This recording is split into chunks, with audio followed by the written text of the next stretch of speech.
नमस्कार, मैं हूं सत्येंद्र शर्मा और आप देख रहे हैं पंजाब केसरी.com। महाराष्ट्र, झारखंड के साथ साथ देश में हुए उपचुनाव के नतीजे भी सामने आ रहे हैं।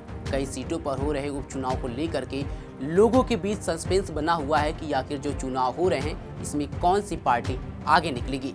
लेकिन सबसे ज़्यादा जिस राज्य की चर्चा है वो है उत्तर प्रदेश की, क्योंकि उत्तर प्रदेश वो राज्य है जहाँ से देश की राजनीति शुरू होती है और देश की राजनीति की सत्ता की चाबी तय की जाती है। उत्तर प्रदेश की 9 विधानसभा सीटों पर उपचुनाव हो रहे हैं, जिसमें सीधी टक्कर बीजेपी और समाजवादी पार्टी के बीच है। इसलिए सीएम योगी की प्रतिष्ठा दांव पर लगी है। सीएम योगी के लिए ये किसी अग्नि परीक्षा से कम नहीं है। तो ही सपा प्रमुख अखिलेश यादव के लिए भी यहाँ पर बड़ा सवाल खड़ा हो रहा है, क्योंकि जिस तरह से लोकसभा चुनाव में समाजवादी पार्टी ने यहां पर कारनामा किया था, एक बड़ी जीत दर्ज की थी, 37 सीटों पर लोकसभा चुनाव में कब्जा किया था। बीजेपी को करारी हार दिलाने में समाजवादी पार्टी का बड़ा हाथ था।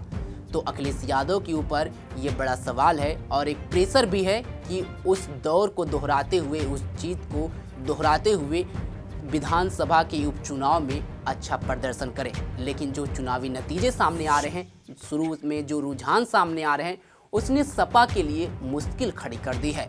और लोकसभा चुनाव में बीजेपी को जो करारी हार मिली थी उत्तर प्रदेश में, वहीं उपचुनाव में बीजेपी के लिए राहत की खबर लेकर के आई है। एक तरफ उपचुनाव के बाद से या उपचुनाव के पहले से अखिलेश यादव इसे अपनी प्रतिष्ठा का सवाल बनाए थे।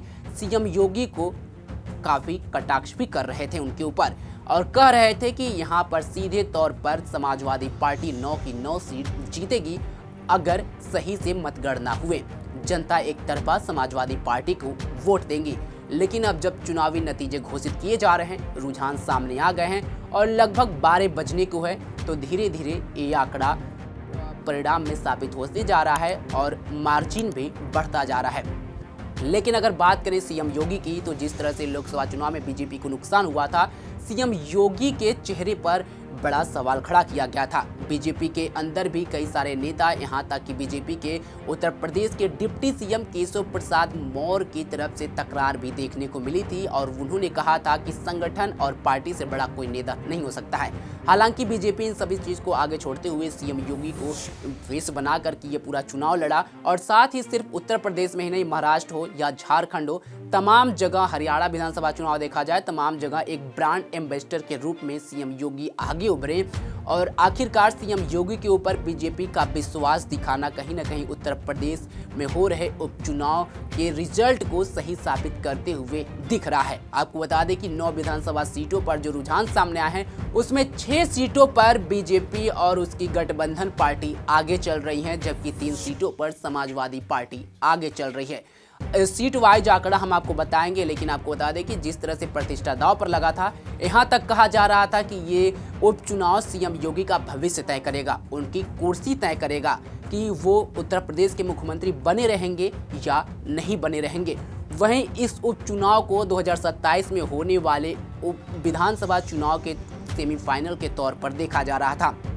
जिस तरह से सीएम योगी का नारा था, कटेंगे तो बटेंगे, और कई तरह के ऐसे नारे थे, एक हैं तो नेक हैं। उधर समाजवादी पार्टी की तरफ से भी कटाक्ष आया था, साथ ही छात्रों का हंगामा बरपा था। तो कई लोग सोच रहे थे कि उपचुनाव में कुछ न कुछ हेरफेर जरूर होगा, लेकिन उत्तर प्रदेश में सीएम योगी का दबदबा बरकरार है, सीएम योगी का जलवा बरकरार है, सीएम योगी का मैजिक अभी भी उत्तर प्रदेश में यहाँ पर उपचुनाव में देखने को मिल रहा है। अब 9 सीट की अगर बात करें तो मीरापुर से आरएलडी जो एनडीए गठबंधन के साथी हैं, यहाँ पर वो पार्टी आगे चल रही है, जहां से मिथिलेश पाल आगे चल रहे हैं राष्ट्रीय लोकदल से। यानी यहाँ पर कह सकते हैं कि बीजेपी की गठबंधन पार्टी आगे चल रही है, क्योंकि ये सीट पहले से आरएलडी के खाते में थी और बीजेपी ने इस सीट को उपचुनाव में अपने सहयोगी दल को दिया था और यहाँ पर बीजेपी और एनडीए आगे चलती हुई दिख रही है। अब दूसरी सीट की अगर बात करें तो कुंदर की सीट है, यहाँ से भी बीजेपी आगे चल रही है। रामवीर सिंह बीजेपी के उम्मीदवार हैं, वो इस सीट पर आगे चल रहे हैं। तीसरी सीट बात करें तो दिल्ली एनसीआर के अंतर्गत आने वाली गाजियाबाद सीट की, तो यहाँ से संजीव शर्मा बीजेपी के जो उम्मीदवार हैं वो आगे चल रहे हैं। अगर बात करें खैर विधानसभा सीट की, तो यहाँ पर जो उपचुनाव हो रहे हैं उसमें बीजेपी के उम्मीदवार आगे चल रहे हैं और सुरेंद्र आगे चल रहे हैं। ये बीजेपी के उम्मीदवार हैं, यानी अभी तक जो 4 सीट का मैंने आंकड़ा आपको बताया, इन चारों सीटों पर बीजेपी आगे चलती हुई दिख रही है शुरुआती रुझानों में। बल्कि ये शुरुआती रुझान नहीं है, लगभग 12 बज रहे हैं और ये धीरे धीरे बड़ी बढ़त के तरफ ये उम्मीदवार जा रहे हैं, यानी कह सकते हैं कि इनकी जीत लगभग अब पक्की होने वाली है। अब आगे की सीटों की अगर हम बात करें तो इसमें करहल एक सबसे बड़ी सीट मानी जा रही है। मैनपुरी के अंतर्गत ये आती है और मैनपुरी समाजवादी पार्टी का गढ़ रहा है। मैनपुरी से मौजूदा अगर सांसद की बात करें तो मुलायम सिंह यादव जो स्वर्गीय हैं, उनकी बहू अखिलेश यादव की पत्नी डिम्पल यादव यहाँ से सांसद हैं और करहल समाजवादी पार्टी का गढ़ माना जाता है। और यहाँ से समाजवादी पार्टी के नेता तेज प्रताप यादव को अखिलेश यादव ने मैदान में उतारा। अखिलेश यादव के परिवार के सदस्य हैं, यादव कुनबा के एक बड़ा चेहरा तेज प्रताप यादव हैं, लालू परिवार से भी इनका रिश्तेदारी है। तो आपको बता दें कि मैनपुरी के करहल विधानसभा सीट से समाजवादी पार्टी आगे चल रही है।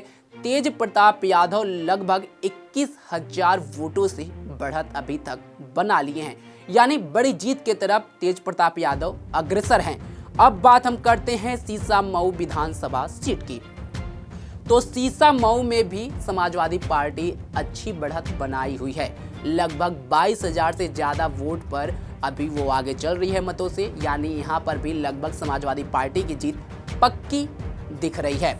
अब बात करते हैं फूलपुर बीजेपी का बिगड़ रहा है, कांग्रेस का बिगड़ रहा है। कांग्रेस यहाँ पर समाजवादी पार्टी से सीट मांग रही थी, लेकिन आंतरिक कलह के बाद यहाँ पर समाजवादी पार्टी और कांग्रेस में बात बनी तो कांग्रेस को एक भी सीट उत्तर प्रदेश में समाजवादी पार्टी की तरफ से नहीं मिली और समाजवादी एकला के तरफ चली और 9 विधानसभा सीटों पर उपचुनाव लड़ने का फैसला किया। हालांकि बाहर से समाजवादी पार्टी को कांग्रेस का समर्थक, यानी कह सकते हैं कि इंडिया ब्लॉक समाजवादी पार्टी को 9 सीटों पर अपना समर्थन दे रहा है। लेकिन जिस तरह से फूलपुर में हो रहा था कि बीजेपी को नुकसान हो सकता है, हालांकि फूलपुर में बीजेपी यहां पर अच्छे करती हुई दिख रही है और यहां पर बीजेपी के जो उम्मीदवार हैं फूलपुर में दीपक पटेल, वो आगे चल रहे हैं।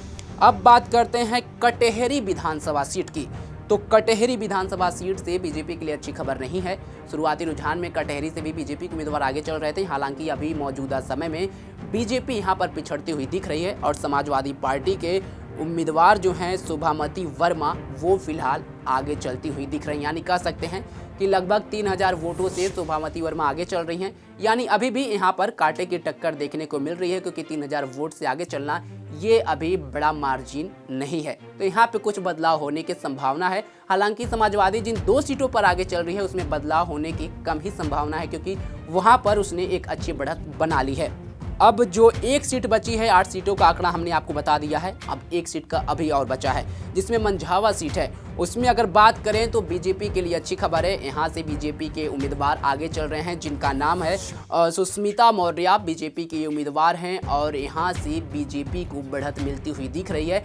यानी हम ये कह सकते हैं कि जो उत्तर प्रदेश में 9 विधानसभा सीटों पर उपचुनाव हो रहे हैं, उसमें से 6 बीजेपी और एनडीए गठबंधन के सहयोगी दल आगे बढ़ते हुए दिख रहे हैं और 3 पर समाजवादी पार्टी आगे बढ़ती हुई दिख रही। यानी जो अखिलेश यादव का बड़ा दावा था कि 9 की 9 सीटों पर समाजवादी पार्टी जीतेगी, वो ये वादा अपनी पूरा नहीं कर पा रहे हैं। समाजवादी पार्टी 9 की 9 क्या 50% सीट भी जीतती हुई नहीं दिख रही है। तो वहीं जिस तरह से लोकसभा चुनाव में बीजेपी को यहाँ पर कम सीटें मिली थी, लोकसभा का दर्द खत्म नहीं हुआ था, उसके बाद से कहीं ना कहीं सीएम योगी और बीजेपी के लिए ये जो परिणाम आ रहे हैं सामने, एक अच्छा खबर लेकर के आ रहे हैं। सीएम योगी के लिए भी राहत की खबर है और खासकर 2027 में होने वाले विधानसभा चुनाव को देखते हुए भी ये राहत भरी खबर है। जिस तरह से पीडीए की हुंकार अखिलेश यादव बढ़ रहे थे, इंडिया कुनबा मजबूत हो रहा था उत्तर प्रदेश में, लेकिन उपचुनाव में एनडीए के लिए, बीजेपी के लिए, खासकर सीएम